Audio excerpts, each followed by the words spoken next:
Hello and welcome to SPMIS Academy. Today we'll analyze important newspaper articles of 30th October 2023. Please note you can download the PDF version of today's newspaper analysis by clicking the link given in the comment section. This is the list of the topics that we will be covering from today's newspaper. First article is about Lewis model of economic development. This topic is important from our syllabus GS paper 3 Indian economy point of view. तो इस article को समझने के लिए थोड़ा सा basic concept of economy revise कर लेते हैं। वैसे तो आप सब जानते ही होंगे कि इकोनॉमी को तीन बेसिक सेक्टर्स में डिवाइड करके देखा जाता है। Primary sector, secondary sector and tertiary sector. Primary sector में बेसिकली वो इकोनॉमिक एक्टिविटीज आती हैं that are directly associated with nature and they provide raw material for other sectors. For example इसके अंदर आ जाएगा एग्रीकल्चर या माइनिंग।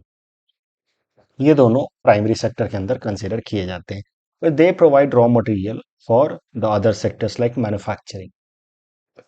सेकेंडरी सेक्टर में आते हैं मैन्युफैक्चरिंग एक्टिविटीज, उसके अलावा इलेक्ट्रिसिटी, गैस, वाटर सप्लाई, ये सब आएगा सेकेंडरी सेक्टर में। Construction work also comes under secondary sector. फिर टर्शियरी सेक्टर में आते हैं वो तमाम economic activities that provide services to first and the second sector. That means sector या service activities that provide services to primary and secondary sector. For example, trade. आलू प्याज उगाया गया तो उसका खरीद बेच जो है that will be part of trade. That is under tertiary sector. Transportation and storage. Agricultural products या manufacturing products को transport किया गया, store किया गया, तो that is also under tertiary sector. And other services like teaching, doctors, engineers, consultants, lawyers, they are providing different kinds of services, banking, insurance. These are part of services which comes under tertiary sector. Normally हम लोग primary के लिए agriculture कह देते हैं, secondary के लिए manufacturing कह देते हैं और टर्शियरी के लिए सर्विसेज कह देते हैं। टर्शियरी में कुछ और चीजें भी आती हैं। तो ये तो हो गई about different sectors of an economy.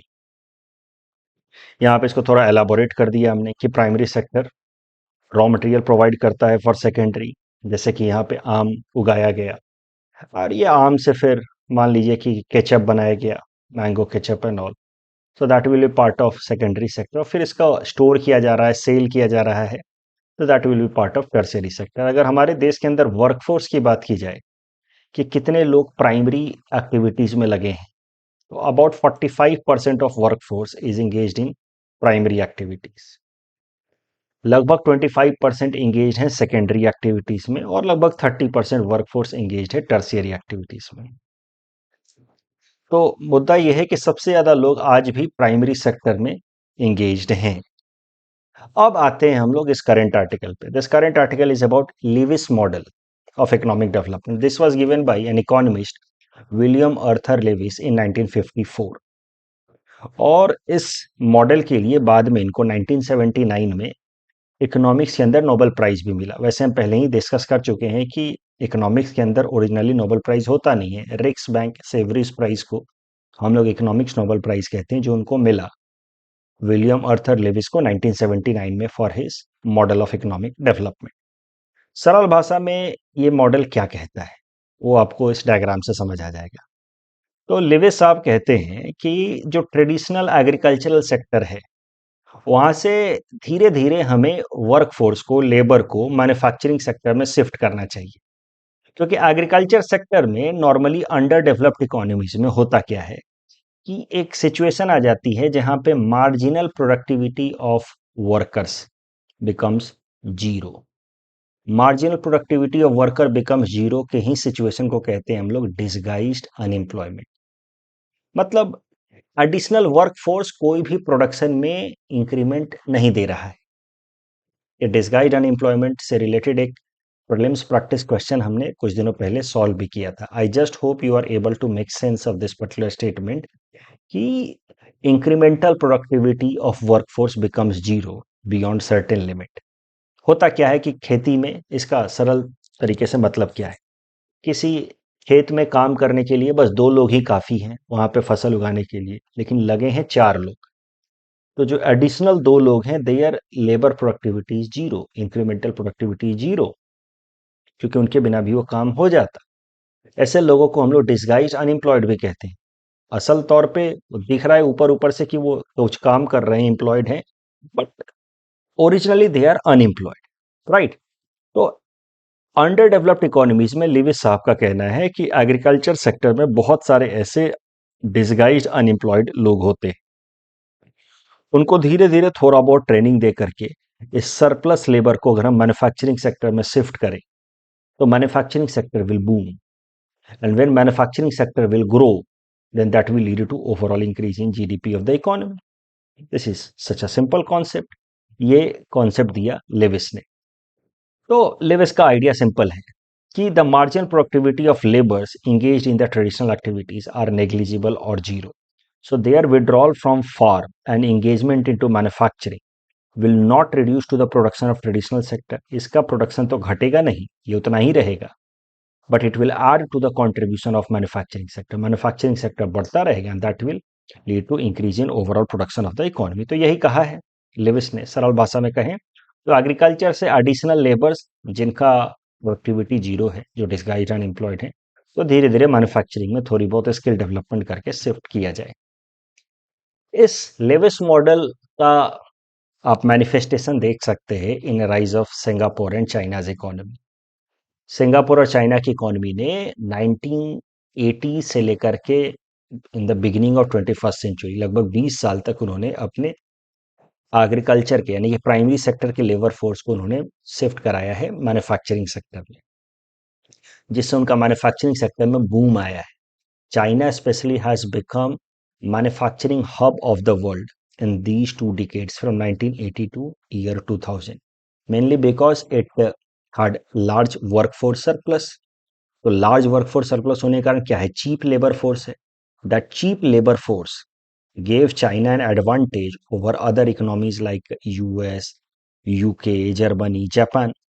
तो यूएस, यूके, जर्मनी, जापान की इकोनॉमी में चीप लेबर फोर्स ना होने के कारण उनका overall manufacturing cost was higher, जबकि चाइना के अंदर cheap labour force, surplus labour force जो पहले एग्रीकल्चर में लगे थे, उनको चाइना ने लिविस मॉडल के हिसाब से मैन्युफैक्चरिंग में शिफ्ट किया। The cheap labour force of China helped it to produce cheaper manufacturing products, and that made China over a period of time manufacturing hub of the world. So that is the reason behind China's growth, especially in its manufacturing sector. Same replication of Levy's model could be seen in Singapore rise as well. But Indian context में the Lewis model does not seems to be true. जबकि Indian context में भी ऐसा होना चाहिए था, लेकिन भारत की इकोनॉमी लिविस मॉडल के हिसाब से ग्रो नहीं कर रही है, यही ये आर्टिकल कहता है। डेटा के हिसाब से अगर देखा जाए तो ये बात साबित हो जाती है कि Indian economy did not move as per Lewis model.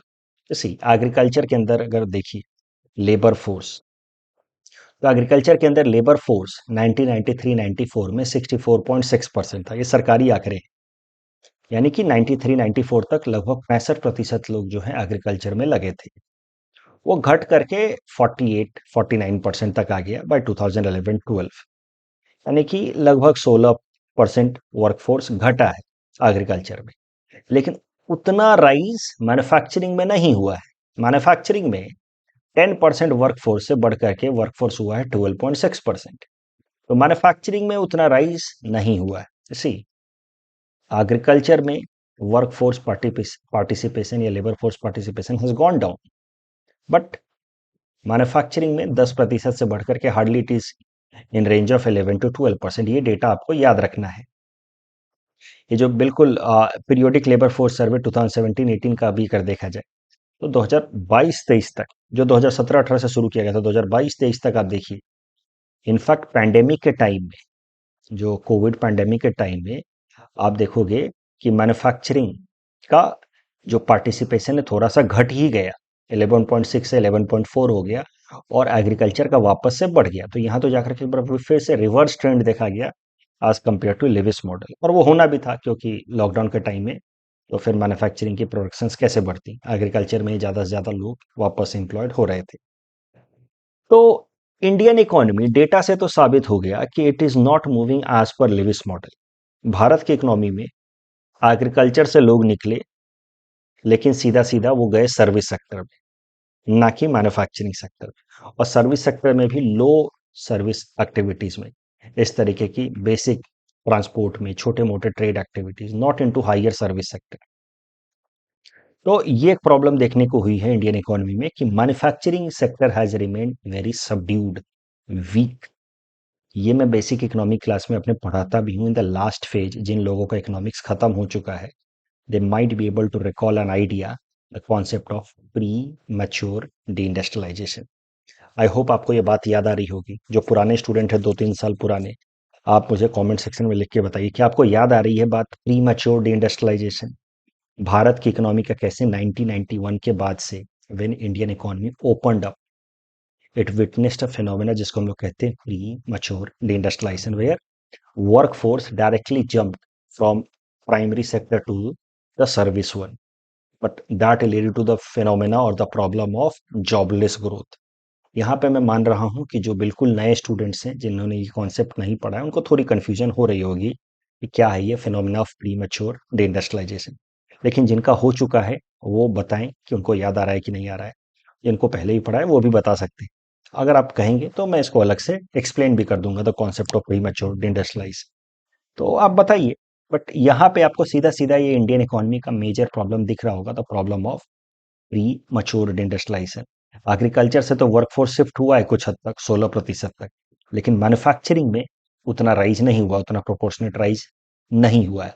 That clearly says कि Indian manufacturing sector is weak, और मैन्युफैक्चरिंग सेक्टर का employment elasticity is relatively higher, and that is why, as compared to service sector, that is why India is witnessing growth, but their growth is not promote leading to proportionate amount of job creation.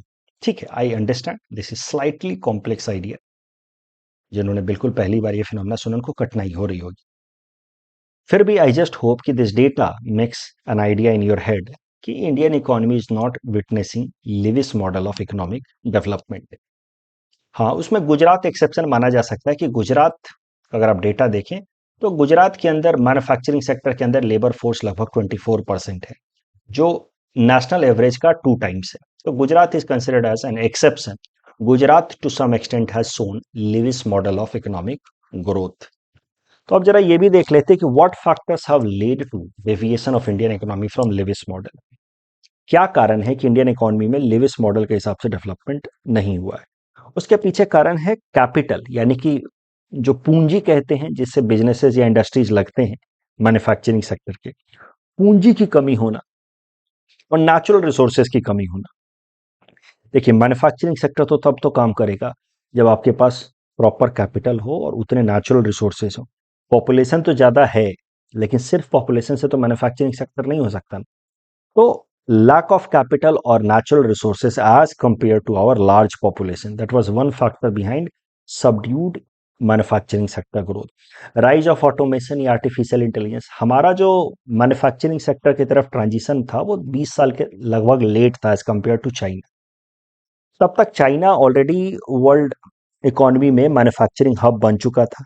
तो that created fierce competition for India as far as developing its manufacturing sector is concerned, क्योंकि China was already exporting its manufacturing goods across the globe. So now worldwide China के manufacturing goods से India की कंपनियों को compete करना था, which was difficult because we were late starters.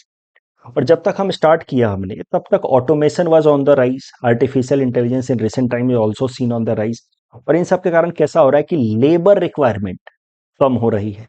Automation होगा तो क्या होगा, लेबर फोर्स की जरूरत कम होगी, तो labour is displaced, and that is why हमारे देश के अंदर मैन्युफैक्चरिंग सेक्टर में लेबर फोर्स का मूवमेंट कम हो पा रहा है because of automation. Skill development भी उतना नहीं है। आप एग्रीकल्चर से मैन्युफैक्चरिंग में लोगों का तभी तो ट्रांजिशन करेंगे वर्कफोर्स का जब अप्रोप्रिएट स्किल डेवलपमेंट होगा।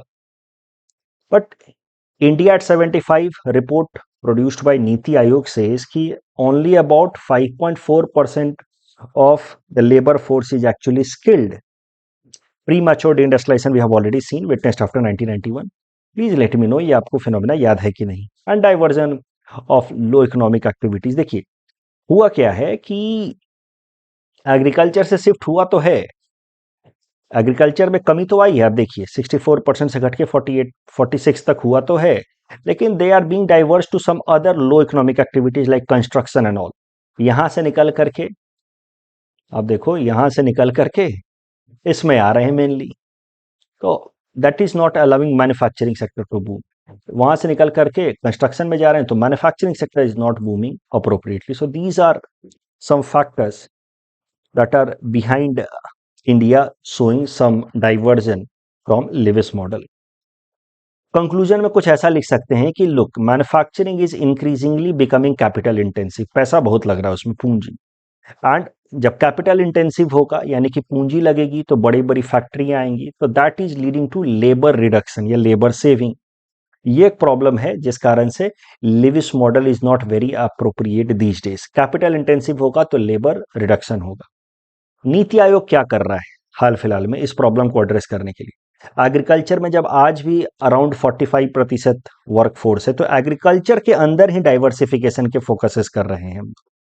जैसे एग्रीकल्चर के अराउंड ट्रांसपोर्टेशन, एग्रीकल्चर के अराउंड फूड प्रोसेसिंग, एग्रीकल्चर के अराउंड स्टोरेज कैपेसिटीज, ये सब, यानी कि रूरल एरियाज में इंफ्रास्ट्रक्चर डेवलप करके एग्रीकल्चर के अराउंड ही एम्प्लॉयमेंट जनरेट करने की कोशिश कर रहे हैं। यह है नीति आयोग का गोल। दूसरा, एग्रीकल्चर को और ज़्यादा रेम्यूनरेटिव बनाने के लिए नई नई एक्टिविटी, उसमें सबसे बढ़िया एग्जांपल है बायोफ्यूल पॉलिसी, जिसमें 20% एथेनॉल ब्लेंड किया जाएगा पेट्रोल के साथ by 2025। That is our national biofuel policy.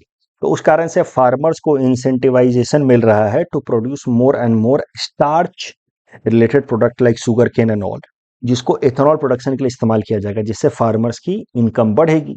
तो इस तरीके से सब कुछ एग्रीकल्चर के अंदर ही नए तरीके अपना रहा है नीति आयोग और ओवरऑल भारत सरकार, ताकि फार्मर्स की इनकम ऑगमेंट हो। क्योंकि हमारे यहाँ पे एग्रीकल्चर से निकाल करके मैन्युफैक्चरिंग में बूम उतना नहीं आया जैसा लिविस ने कहा था। तो दिस इज लिविस मॉडल। यही सारी बातें यहाँ लिखी हैं, आप अपना नोट्स बना सकते हैं for revision in future.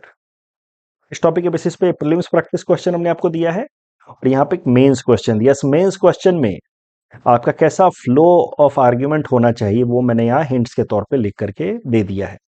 The next article is about ghost particle detector. This topic is important from our syllabus GS paper 3 science and technology point of view. देखिए, घोस्ट पार्टिकल्स कहते हैं हम लोग न्यूट्रिनोस को। Neutrinos क्या होते हैं? देखिए, आपने प्रोटॉन, न्यूट्रॉन, इलेक्ट्रॉन्स के बारे में तो पढ़ा होगा। They make up an atom.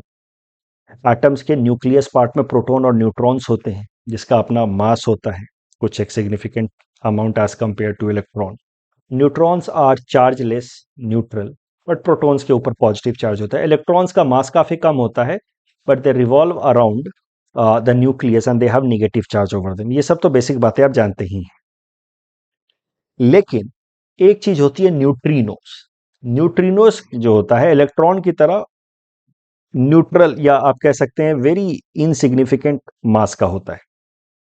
Neutrinos का मास काफी कम होता है लाइक इलेक्ट्रॉन्स, बट न्यूट्रॉन्स की तरह इन पे कोई चार्ज नहीं होता। And they are not part of any atoms itself, they move very freely in the nature. हर वक्त नेचर में ये बिलियंस एंड ट्रिलियंस के अमाउंट में ये मूव करते होते हैं एवरी टाइम। फॉर एग्जाम्पल, जब अभी मैं आपको पढ़ा रहा हूं तो इस मोमेंट भी आपके बॉडी पे ट्रिलियंस ऑफ न्यूट्रिनोस फॉल कर रहे होंगे, मेरे बॉडीज पे भी ट्रिलियंस ऑफ न्यूट्रिनोस फॉल कर रहे होंगे। तो neutrinos have no charge, they are also having very insignificant और लेस मास, आप नेग्लिजिबल मास कह सकते हैं। And they are all everywhere in the nature, and every second they pass through our body and all, but they are so insignificant, so feeble that it becomes difficult to detect them, and that is why sometimes they are commonly known as ghost particles. Neutrino की study करने से फायदा होगा कि हमें universe की origin के बारे में पता चलेगा, बिकॉज इट इज बिलीव्ड कि neutrinos they are produced at the time of big bang. So if we know more about neutrinos, then we will know more about the origin of the universe. And also we might know more about origin of sun and other supernova explosion. तो इसीलिए neutrino detectors दुनिया के अलग अलग जगहों पे बनाए गए हैं. इसी से रिलेटेड ये करंट न्यूज है. चाइना दुनिया का सबसे बड़ा न्यूट्रिनो डिटेक्टर बना रहा है, जिसको घोस्ट पार्टिकल डिटेक्टर भी कह सकते हैं, in the western Pacific ocean. अभी जब चाइना का यह न्यूट्रिनो डिटेक्टर बन जाएगा तो it will be world's largest, it will be in western Pacific ocean. लेकिन मौजूदा टाइम में world's largest neutrino detecting telescope is in Antarctica. It has been developed by Madison Wisconsin university. इसको short में हम लोग कहते हैं आइस क्यूब। अंटार्कटिका में है, कुछ ऐसा दिखता है, आइस से सराउंडेड है, इसीलिए इसको शॉर्ट में कहा जाता है ice cube neutrino observatory created by this particular university. It is in Antarctica. Bharat के अंदर भी न्यूट्रिनो ऑब्जर्वेटरी मिशन बनाने की बातचीत चल रही है। 2015 से ये बात चल रही है, लेकिन अभी तक ये पूरी तरह से बना नहीं है। इसको डीप केव में, 1200 मीटर डीप केव में बनाया जा रहा है। प्रपोज एरिया है near Bodi west hill region of Theni district in Tamil Nadu. इसको डीपर अंडरग्राउंड रीजन में इसलिए बनाया जा रहा है ताकि वहां पे बाकी सारे जो कॉस्मिक रेडिएशंस हैं वो न्यूट्रिनो पार्टिकल्स के साथ इंटरैक्ट ना करें, so that we might be able to understand और स्टडी न्यूट्रिनो पार्टिकल्स ईजियर। इसीलिए नॉर्मली इनको डीप केव में बनाया जाता है, ताकि केव के अंदर भी न्यूट्रिनो पार्टिकल्स तो मिलेंगे ही वहां पे, लेकिन बाकी सारे रेडिएशंस नहीं होंगे, कॉस्मिक रेडिएशंस, तो न्यूट्रिनो पार्टिकल्स को स्टडी करने में आसानी होगी। ये टॉपिक के बेसिस पे हमने ये आपको प्रीलिम्स प्रैक्टिस क्वेश्चन दिया है। Attempt this question. Next article is about Assam government order on second marriage. This topic is important from our syllabus GS paper for ethics and integrity point of view. Ethics and integrity अपने आपका जो subject है, उसमें जो last chapter है, 7th chapter, उसमें आप देखेंगे कि there is topic civil services code of conduct rules, उससे रिलेटेड ये टॉपिक इंपॉर्टेंट। उसके अलावा जीएस पेपर 5 आसाम इश्यूज के लिए तो इंपॉर्टेंट है ही। असम सरकार ने हाल फिलहाल में एक नोटिफिकेशन जारी करते हुए कहा है कि for its employees now entering into second marriage is not allowed even if their religion allows. तो कुछ धर्मों में सेकंड मैरिज परमिटेड है, बट अब असम सरकार ने कहा कि उनके एम्प्लॉयज के लिए ये अलाउड नहीं होगा सीधा सीधा। They will have to first of all take prior permission from the government, and if government allows, then only they can get into second marriage. Otherwise, even if their religion allows it, Assam government employees cannot get into second marriage if their first spouse is alive. Assam सरकार ने कहा है कि ये जो मौजूदा नियम लाया है उन्होंने, ये कोई नया नियम नहीं है। This was already there in Assam government's code of conduct rules. So Rule 26 of the Assam Civil Services Conduct Rules of 1965 already says this कि no government servant who has a wife living shall contract another marriage without first obtaining the permission of the government। सरकार ने कहा कि हम तो बस इस पुराने रूल को, जो था लेकिन प्रॉपरली इंप्लीमेंट नहीं हो रहा था, इन्फोर्स नहीं हो रहा था, उसको हम इन्फोर्स कर रहे हैं। बट माना जा रहा है कि this overall decision of Assam government to enforce a rule which was not very forcefully implemented so far, it is in line with Assam government's effort to ban polygamy। आपको पता है कि polygamy को लेकर के असम सरकार काफी सीरियस है, इसको बैन कर रही है, वो इसको लेकर के अलग अलग पॉलिसीज बना रही है। तो उसी लाइन में इस पर्टिकुलर डिसीजन को भी देखा जा रहा है। The next article is about Subansiri hydroelectric power project. This topic is important from our syllabus GS paper 5 Assam issues point of view। पहले सुबनसिरी रिवर के बारे में जरा देख लेते। It is right bank tributary of Brahmaputra river. यहां से देखिए सुबनसिरी नदी आ रही है, तो राइट बैंक हैंड साइड से मिल रही है, तो राइट बैंक ट्रिब्यूटरी हो गई। It rises in Tibet region, यहाँ पे कहीं राइज होती है, and then it flows through the Subansiri district of Arunachal Pradesh, and then it joins Brahmaputra in the Assam valley somewhere here. Subansiri को गोल्ड रिवर भी कहा जाता है बाय द लोकल्स। क्यों गोल्ड रिवर कहते हैं? क्योंकि it moves through certain caves या रॉक्स जहां पे कुछ गोल्ड पार्टिकल्स मिलते हैं। इस कारण से ये गोल्ड पार्टिकल्स को इरोड करते हुए अपने साथ कुछ गोल्ड डस्ट लेकर के आती है, और उसके जो प्लेन्स हैं वहां पे थोड़े बहुत गोल्ड डस्ट सेटल हो जाते हैं, इसीलिए इसका नाम पड़ा है सुबनसिरी। सुबनसिरी के ऊपर काफी सालों से एक हाइड्रो इलेक्ट्रिक प्रोजेक्ट बनाया जा रहा है somewhere here on the border of Arunachal and Assam. काफी टाइम से डिले हुआ because of environmental concerns and all. अब हाल फिलहाल में न्यूज निकल करके आई थी कि 1-2 महीने पहले ये न्यूज आई थी कि Subansiri hydro power project is almost complete. ये जो Subansiri hydro power project dam बनाया जा रहा है that is gravity dam project. Gravity dam project मतलब made up of concrete and cement.